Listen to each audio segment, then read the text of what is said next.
Okay, my long tail bind off. Now, this bind off probably exists in the knitting universe somewhere.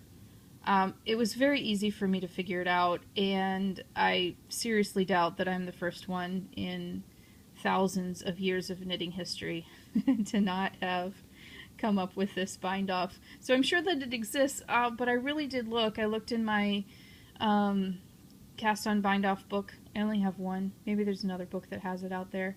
I looked online, tutorials and videos, and I didn't see it when I went looking. So it might exist, but I don't know where it is or what it's called if it does exist.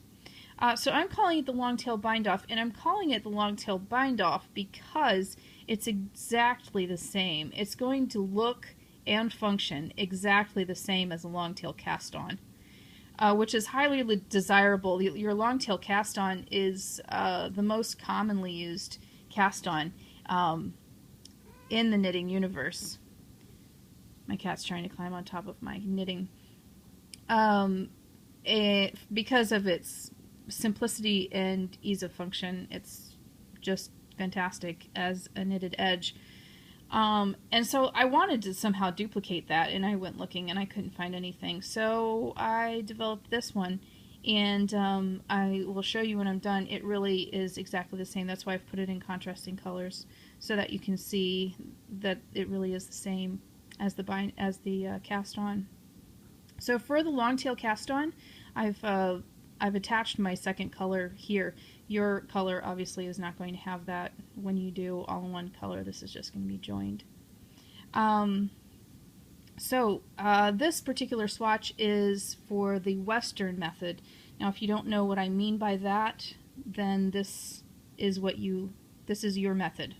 So stick with this. Western method is going to be continental, English, American, Norwegian, any of those. They're all going to be Western method. So if you knit any of those styles, this is the bind off that you want to use for your knitting, for a long tail bind off. Okay, so for the bind off, the first action is you're going to come in knitwise on the second stitch. Now you can do this either under the needle like this, or you can do it over the needle like this. And I'm going to do it over the needle for this tutorial so that you can see the pattern that it creates, as opposed to having it hidden underneath the needle. But you can do either one. It's going to produce the same kind of an edge if you do it. You just have to make sure that whichever one you pick, you stick with that. You either do all above the needle or all below the needle. But you can do either way. So you're going to come in knitwise on the second stitch, and you're going to stitch that through. Now you do want to pull snug on these. I haven't yet pulled as snug as the cast on. The cast on ends up being very snug, and the bind off, you really can pull quite snug on it and not be scared of having a tight bind off. That's how marvelous it is. Okay, so you went in knitwise through the second stitch. Now you're going to come back around and go reverse knitwise. I guess I would say that's purl. You go purlwise through the first stitch. That's definitely purl. But anyways, backwards like this. And pull it snug. That's your stitch pattern. So simple. Here it is again. Once you do that first stitch purlwise, you can knock it off the needle. You don't absolutely have to knock it off the needle. You can stitch this entire bind off with it still on the needle, but you can knock it off the end of the needle too if you want to.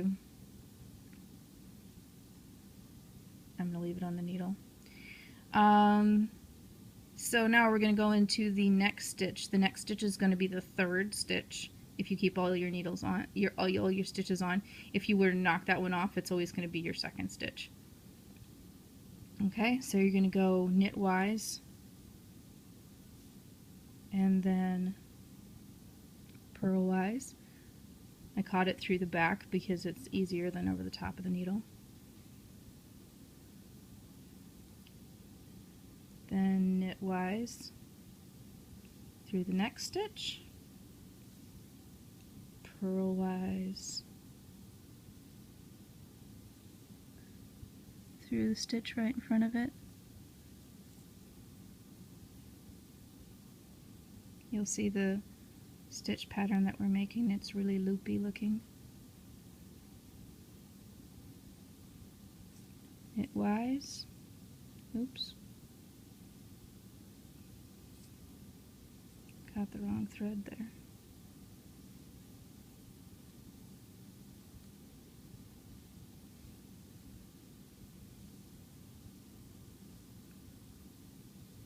Purlwise.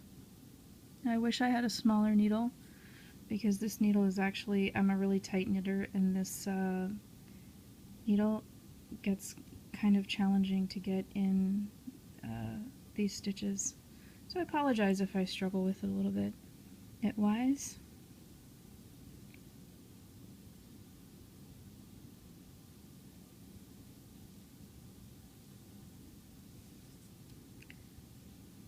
Purlwise.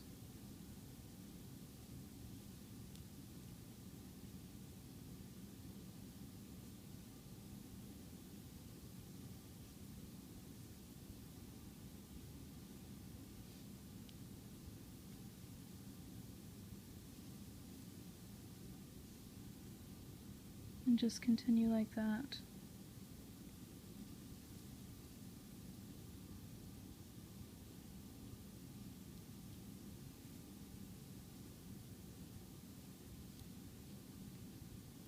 These last few stitches are going to be boring to watch, so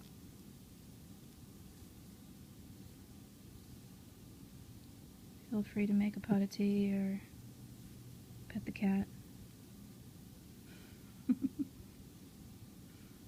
Unless, of course, you're following along.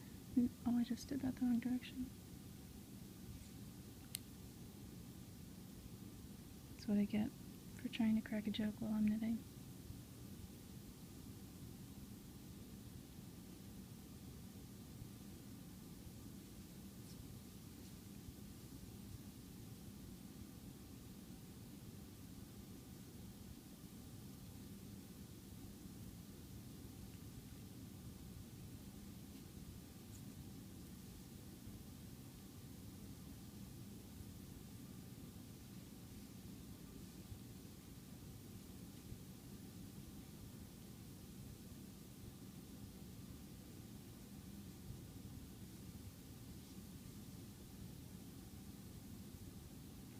Apologize if I keep going out of the frame here. Definitely more challenging than I realized to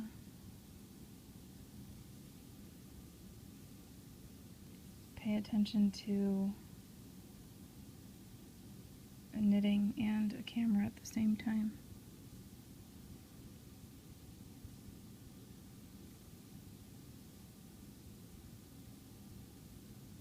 Oh, I guess I didn't mention how long of a tail you want to cut off of your yarn to do this.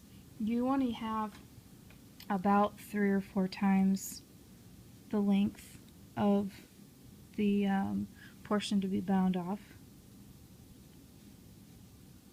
Or you can always overestimate, so you don't do what I'm doing, which is have a tail that's too short and keeps falling out of your needle.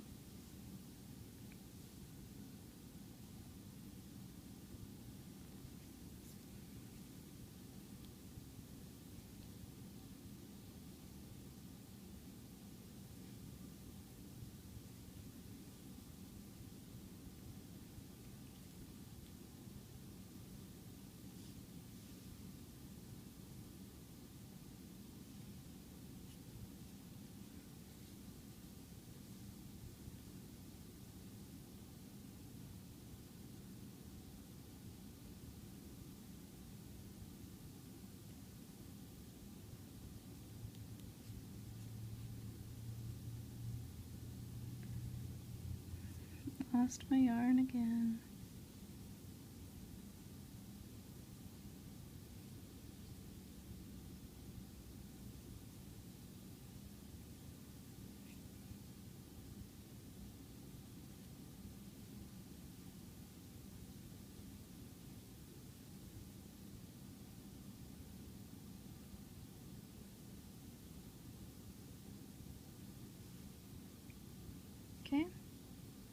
We did it! You can slide your needle off. Unless you would get, you know, wound in or whatever. And there you have it. That is the stitch that you've created with the long tail bind off. And first let's check visually. You will see that they are identical. The long tail cast on and the long tail bind off are visually identical. And also they perform identically as well. You'll see that they're both actually pulling in just a little bit. They have a good contractibility on the stitches, which will pull a ribbing in close, and they stretch out both to the same degree. All the way up there, all the way up there. Cast on, bind off, body the fabric. There you have it, guys. That is your long tail bind off in Western method.